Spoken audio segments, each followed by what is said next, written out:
streamnext.tv waxaad ka daawan kartaa aflaamta ay ku tarjixay Fanproject sidoo kale waxaad ka daawan kartaa kanaalooyinka live-ka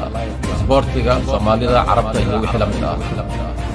streamnext waxaad ka daawan kartaa TV-da Android-ka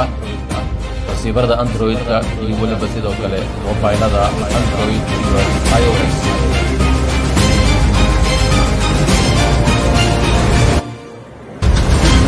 digniin waxaa jira dad ku qarata magaca Fanproject fadlan iska ilaali inay wax kaaga gadaan magaca Fanproject haddii su'aal ama caawinaad aad u baahan tahay fadlan marka hore la soo xiriir nambarkan shaashada ay kugu qoran tahay Fanproject TV waa barbaariya bulshada waa weerarkeega waa weerarkaaga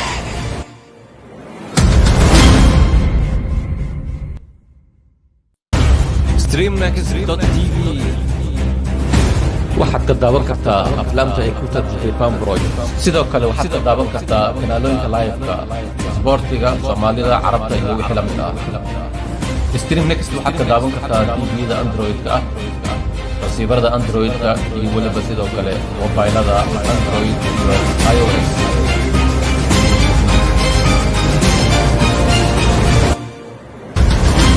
digniin waxaa jira dad ku qarata magaca Fanproject fadlan iska ilaali inay wax kaaga gadaan magaca Fanproject haddii su'aal ama caawinaad aad u baahan tahay fadlan marka hore la soo xiriir nambarkan shaashada ay kugu qoran tahay Fanproject TV waa barbaariya bulshada waa weerarkeega waa weerarkaaga